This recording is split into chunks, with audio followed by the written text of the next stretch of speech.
Anthony has been elk hunting for more than a week in Oregon's Rocky Mountains. He's had some close encounters, but he hasn't let an arrow fly yet. I just arrived in camp yesterday, and it seems as though somebody flipped a switch and the elk have gone crazy. The rut is in full effect. Your voice sounds a little tired. It's just gruff. Is that it? Just that of a mountain man.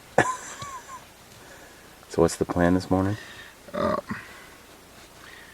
We've been passing up 320, 330 bulls. We're gonna finally put an arrow in one today. That's the plan. I'm gonna bring the camera. Yeah, we're gonna try to get a little video finally. We've been seeing a lot of elk, a lot of bulls, and haven't been videoing. So we thought we'd better get a little video. Show people that we're not lying, making up our elk hunting prowess. We got up real early today. You can tell it's only like 9. Anthony had a little trouble with his bowels this morning, so we're running a little late. We have an area where we think elk are, and we're eager to get there before the elk bed down.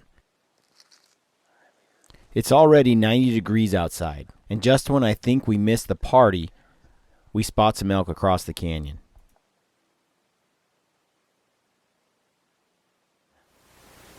According to Brian, we heard 8,000 cow calls a second ago. Yes, we did. In a matter of 1 minute.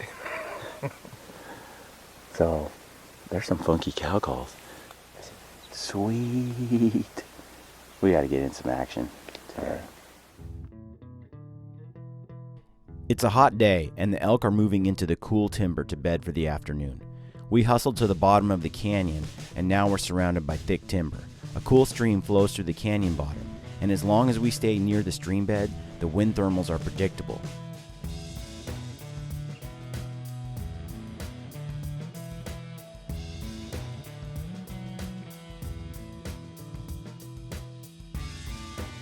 We have strayed too far from the stream, and the wind has become unpredictable, sometimes blowing at our backs or uphill.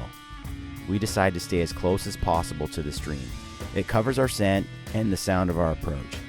As long as we stay near the stream bed, we know that the elk in front of us are not able to smell us or hear us coming. Our main concern is being seen.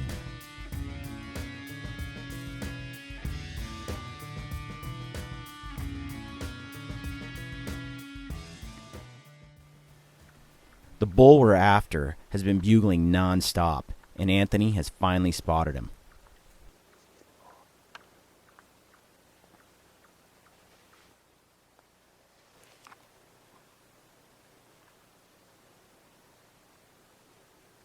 I've been hunting with Anthony a long time, and I've seen this signal many times. It's time to start raking trees and sounding like a big bull.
He's down.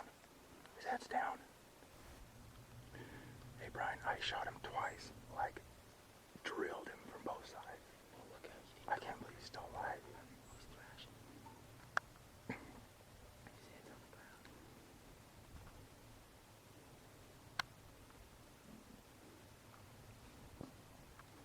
Dude. Yeah. Dude, you got him right in. Dude, I had you. I'm gonna feel it in the ground. Everything. And then at the last, I see his tops, but I could never. You didn't get the good shot on video. I mean, it wasn't like in full view when I shot him. No, but after you shot him, he ran, he looked right at me, I had his hole. And then I shot him again. And he shot him again. So, we'll have to watch it. But yeah. It's right here. Wow. There, dude.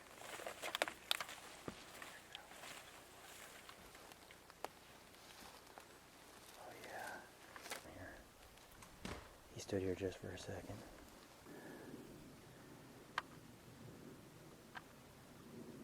We're walking on down on him now. Here he is. Wow, he bled a lot. That's your arrow sticking out of him.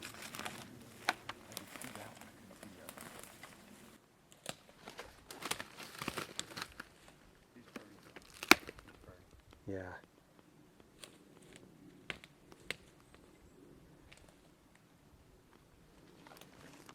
Well, here we are. Here we are.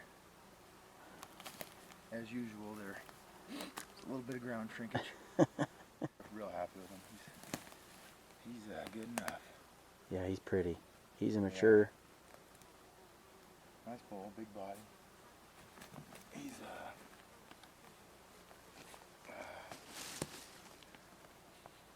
anyway. Lucky man. Get him out of here. The work begins. He's big, man. Look out. Oh, dude, this is heavy. Yeah. All right, we got We're loaded. loaded up. First load. Spencer's got an awkward load here. It's really like wanting to tip me over backwards. Turn around, let me see it. There we go. Well, we got our meat in the creek down there, and this guy's all cleaned off. So Tell me if I'm gonna snag on that log or something. I think uphill's gonna be. You're not going uphill there. we're right here by the creek, so we got our meat down there. Come back, everything else. So, an elk. See an elk. Oh boy. Spencer's got OCD. He's got to make sure he's all clean all the time. He's washed his hands like 50 times. Wash his face. Wash his arrows. We'd be up the mountain by now if he didn't have to wash. But that's better than a dirty man. Alright, he says, let's go. Whoa. Well, we got all the meat down there. At the bottom of this creek. Staying cool. So we gotta come back down here and get it. Go up the mountain and get our packs first. It's gonna be a fun hike. Good times.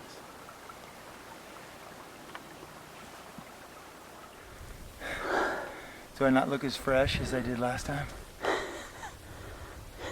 Got a bit of a load there. Yeah. Bulls are screaming over there. Yep.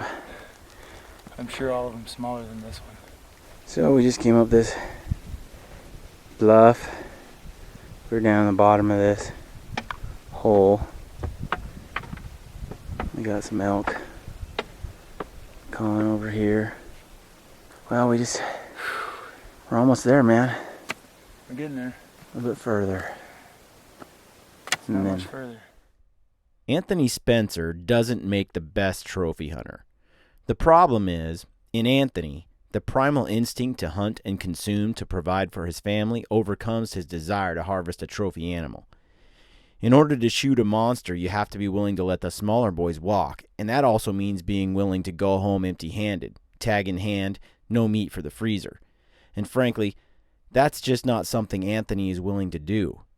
300 pounds of grade A, grass-fed, wild elk meat in the freezer is just too tough to pass up. And that's how Ben and I wound up packing the world's smallest 5x5 bull elk out of the Eagle Cap Wilderness. We had made a pact that we would only shoot a monster in this canyon bottom, which was 12 miles from the trailhead over some of the most rugged and gnarly mountains in the Rockies. We were there for the adventure and to kill an old mature bull. But when this bull presented Anthony with a 12-yard shot, the game was over. Anthony couldn't help himself. But she did make fun of my little elk. Yeah, she did. She's like, yeah. Oh, you shot a buck. You shot a buck. That's a nice buck. They kept saying, that's an elk? That's an elk. The primal instinct to kill that bull and go home with heavy packs took over, as it always does with Anthony. And that's what I love about hunting with Anthony. It's about chasing trophy class animals, yes, but it's also about filling the freezer.